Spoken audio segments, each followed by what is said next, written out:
All right, we're live. All right, here we go. Izzy, Scarlet, Izzy, Aries, Gavin, Rhyver, Ryatt. I think that's all of them. Reagan and Rowan are a little bit old for this. But between kids and grandkids, I think this will be a fun one. This is Theodelinda and the water sprite. So listen to a little fun story before you go to sleep tonight. On the edge of the forest where the flowers grow that do not thrive in the deeper shade, where the brown field mice dwell and the green lizards, where the wren dodges through the bushes and beetles in golden coats of mail tumble about the wild roses, there stood, like sentinels, two primeval pine trees, means they were big old trees, which seemed to grow from the same root. At the foot of the twin trees was a seat formed of stones and moss, and on the seat sat a lady, who only differed from the majority of her sisters in that her form showed hollows, where one was usually accustomed to find roundness. She wore a sky blue dress and a broad-brimmed straw hat, which shaded a yellowish face framed by two bread-colored curls. In her right hand she held a dainty pencil, in her left a little red book, on the cover of which in gold letters was inscribed these words: "The blossoms of Theodelinda's mind." She took notes about the things she was thinking and writing. You should do it too. Theodelinda was a poetess, and the latest blossom of her mind ran thus: "In cool moss by the wood a lovely rose bush stood. There came a lad one day and broke a rose away. The rose in sorrow said, 'He will my petals shed, yet sweet it is to die if I on his breast I lie.'" The verses were written down, and the poetess's watery blue eyes looked longingly into the distance. But the lad of whom she was thinking would not come. The lad was at that moment sitting with two boisterous companions, drinking in the forest tavern of the White Stag, and never dreamed of breaking the little rose. Theodelinda sighed and picked a daisy which was growing in the grass at her feet. "He loves me," she murmured as her sharp fingers pulled off the white petals. "He loves me with all his heart, passionately, beyond measure, desperately, a little, not at all. Alas, poor Theodelinda." "Well, that is absurd child's play," she said, and threw the mutilated flower contemptuously to the ground. Then she tucked up her dress and walked away into the woods, probably to pluck one or two more of the blossoms of her mind in its sacred dim shade. If Theodelinda had not been a city girl, but a peasant child of the mountains, she would have been much more careful when she undertook to go through the woods, and above all things, would have put in her shoe a little branch of the shrub which renders harmless all magic charms.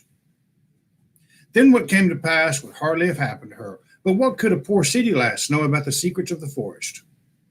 Where the mightiest fir trees with long gray beards of moss stand, in the shade grows a plant called earwort.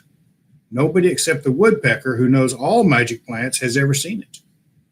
But many a one who has stepped on it unawares and not had the counter charm with him must have felt its effect. While the poetess was trying to add love and dove, heart and part to the blossoms of her thought, she went gradually deeper and deeper into the forest. Doesn't look good. The approaching twilight and a longing in the region of her stomach, which ordinary mortals call hunger, first warned the pleasure seeker that it was time to return home. She turned to go back by the way she had come, but it seemed to her as though the forest were endless. She was lost. For she went around in a circle, and the earwort on which she had stepped unawares was to blame for it. It got her. Oh, misery, oh, misery. It grew darker and darker all the time. The shadowy creatures of the night glided across the path, and the hooting of the robber owls was heard. Theodelinda was in despair. Suddenly she found herself before a little house, out of whose window shone a faint light. And with thankful heart she knocked on the door. It opened, and she went in. In the hut there were three trim little women, no larger than half-grown girls, about Scarlet and Izzy size, busy baking cakes on the hearth, and they were little forest folk. They are usually invisible, but whoever steps on the earwort is able to see the little forest folk and many other things besides. They received the wanderer with kindness and attention, pushed a stool up to the fire for her, and entertained her with bread and milk. just like it says in the Have 'em All. Theodelinda felt confidence in them and was soon quite at her ease in their company, for they promised when the morning came to show her the right way. They will take care of her. How nice.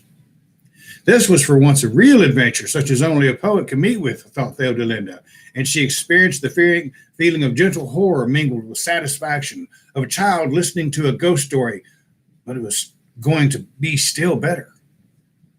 Suddenly there was a tapping on the window, and a man's voice was heard to say, "Open the door, ye sisters dear. The moon shines on the waters clear. It led one through the forest way. Open the door, good sisters, pray." "There he is again," said one of the little women. "The fiend, the nuisance. His mother, the old Nixie, sends him here. She wants him to marry so that the thoughtless fellow may become orderly and domestic. And so she thinks that one of us ought to count it an honor to become her daughter-in-law. But I would rather be a spinster than leave my green forest and become his wife."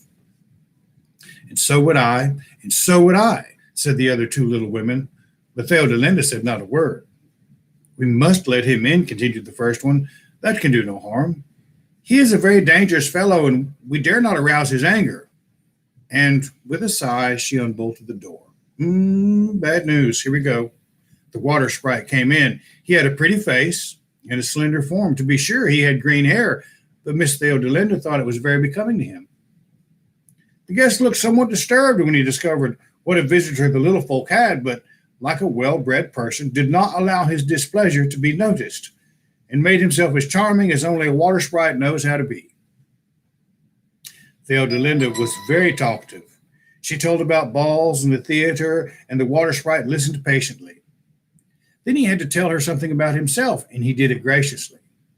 Indeed, he was a fine man, and probably much better than his reputation, and besides, he had a crystal castle in the lake. Well, now, which was not to be despised, and the old Mother Nixie was surely a very fine woman. Thus thought Theodelinda, and in her mind she was already rocking on the waves like Melusina, and floating through the air in a feathery robe. She longed to make an impression on the water sprite. Therefore, after a few preliminary remarks, she took the little red book out of her bosom and began to read her poetry. For some time, the water sprite listened and murmured words of appreciation. But suddenly he jumped up and exclaimed, "Gracious goodness, I had almost forgotten that I was invited by the wild huntsman and Lady Hola to a card party. I beg you to excuse me." Having spoken these words, he rushed out of the house. Theodelinda looked out, surprised at the door through which he had fled, but the little forest people clapped their hands and cried joyfully, "You have done well, you have done well. You must have a present as a reward." And one of the little women went to a chest, took a skein of blue yarn out of it, and handed it to the poetess with these words, "Take good care of it. There is a blessing with it." Theodelinda did not know what to make of it all. Vexed at the behavior of the water sprite, and tired from the day's exertion, she begged her to show her a sleeping place. The little woman heaped up a bed of leaves for her, then she lay down and fell asleep. When she awoke, she was lying at the edge of the wood under the twin pines. The cool morning wind was blowing through the tops of the trees and playing with Theodelinda's bread-colored locks. "So I have been dreaming," she said to herself, "and slept all night in the woods." She felt in the place where she was accustomed to put away her red book, but the book was gone. She jumped up in alarm, and then a great skein of blue yarn rolled out of her lap on the ground. So it wasn't a dream after all. She hunted for her red book, but it had disappeared forever. Chilly and out of sorts, she tried to reach home as soon as possible to recover from her adventure in the forest. It ended in a hard cold. While Theodelinda was shut up in her room on account of her indisposition, she wrote her poetry from memory in a new book. And the little forest women had taken the old one away from her while she slept in order to use the blossoms of Theodelinda's mind as effectual weapons against the water sprite's obtrusiveness.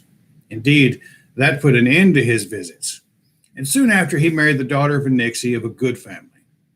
But the blue skein of yarn which the little forest folk had given the poetess as a present was no ordinary skein.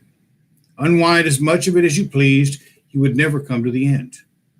And Miss Theodelinda knit stocking after stocking, and made verses at the same time. And when she went along the street, the people said, "Here comes the blue stocking."